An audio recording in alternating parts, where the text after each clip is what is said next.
We want to take you now to the White House press briefing. Secretary Karine Jean-Pierre is holding the daily press briefing. Let's listen. So we're going to be having regular consultations with the Israelis, with the Lebanese, and others regarding the right moment to press for such an agreement. But ultimately, that's where we need to be in order for both sides, both civilians on both sides, to return home. When you say you're looking for the right moment to make a push for that proposal, are you saying that moment is not now, that you're not actively I mean, we are in pushing regular conversations. As I said, we continue to have those discussions with Israelis and the Lebanese on this particular issue. We believe that we need this. We need to have a space.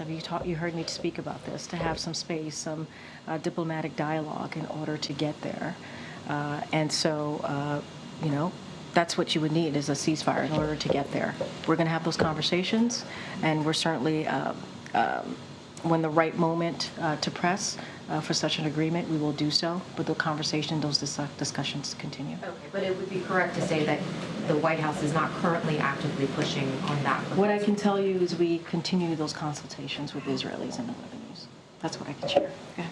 Karine, following up on the president's trip, can you just explain a little bit why the president is taking these trips now when there's less than a month before the election? What is he trying to accomplish? I mean, look, you've heard us talk about the importance of this travel. He's going to be going to Germany, obviously, and also Angola. The president's certainly looking forward to that travel. And I would say that, you know, we, as it relates to, I mean, each of them is very different than the other. But we think it serves as a powerful symbol of the U.S.-Germany partnership as you think about the German piece of this trip and our close cooperation on the world's most pressing challenges. And so, and to ensure our people have every opportunity for safety and prosperity. And what this visit is going to do, it's going to underscore the deep commitment and that transatlantic security, resolute support. If you think about Ukraine and the self-defense of Ukraine, that's going to be a big part of this visit, and continuing that support, continuing to do everything that we can to stop the Russian aggression. And so that is going to be certainly a big part of that. Continuing contributions to meet the NATO pledge also. It's going to be a big component of that. And so this is important as we see what's going on in Ukraine, as we continue to see Russia's aggression, to have that conversation. You have seen the president's leadership when it comes to Ukraine and what he's been able to do to make NATO stronger, to have more than 50 countries support Ukraine in their fight against that aggression of Russia. And so that's a big part, certainly will be a big part of that trip. And when it comes to Angola, there's going to be a bilateral meeting that the president will have. And this speaks to the U.S.-Africa relationship that we want to continue, that we want to strengthen. And so that's what you're going to see. They're two important relationships that is very much connected to what this president has done over the 3.5 years, if you look at his global leadership, and the president's so very much looking forward to. Yeah, sure. He could have taken these trips after the election. I mean, he could have taken them in December or January before he leaves office. So what is so urgent about this moment that he needed to do it in October? I appreciate that, but there's not a lot of time. There really isn't. 3 months is going to fly by. There's not a lot of time. And so the president wanted to get this done. We had said, as it relates to Angola and going to the continent, the president had made a commitment and a promise to go to Africa, to continue to show his commitment to that relationship. And that's what the president wanted, to keep that promise. And so 3 months is not a lot of time. And so this was the right period of time to go, to get that done. And we're also going to go to Germany, as I talked about, that NATO, the continuing that NATO pledge, continuing what we're doing for Ukraine as they're fighting against Russia's aggression.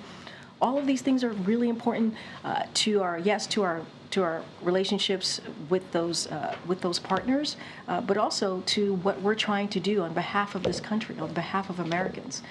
And so 3 months is not a long time. As you know, that's going to fly by. That's going to fly by. Go ahead. Karine, the other day the president said that if the Israelis strike back in Iran, they ought to do so in a proportionate fashion. He said that he did not believe they should strike nuclear sites, and then he seemed to suggest he didn't think they should strike energy sites either. So What, in the president's view, would be proportionate? I'm not going to get into, I appreciate the question. I'm not going to get into what's proportionate, not proportionate, get into that back and forth. What I can say is we are continuing to have discussions with the Israelis about their response, obviously responding to Iran's attack, almost 200 missiles, right, that went flying into Israel, that we were able to, obviously at the president's direction, with the military being, the U.S. military aiding in the defense of Israel, which the president was really proud to be able to have done that. Our commitment continues to be very clear on Israel's security. That's ironclad. Those conversations continue. I just don't have anything to add beyond what the president stated. From the best we can tell, the president hasn't spoken with Prime Minister Netanyahu since around August 21st. That's a long time given the degree of high activity the Israeli forces have been involved in. And it would seem to suggest that at this point they don't have a whole lot to say to each other. But tell us why you think they've gone that long. So look, I would say this. In the past year, the president and the prime minister have spoken more than a dozen times in the past year. And they've seen each other, as you know. I think you might have been with us at those moments when they've seen each other.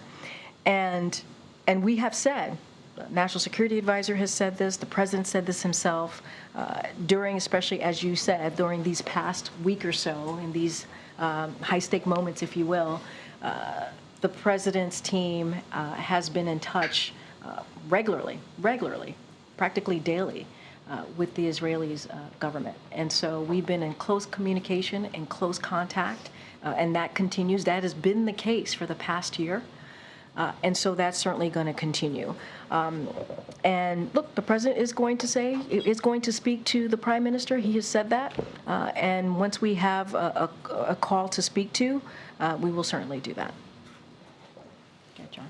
Thanks, Karine. When the president came here into the briefing room late last week, he said that he expects the election will be free and fair, but he also said, I don't know whether it will be peaceful.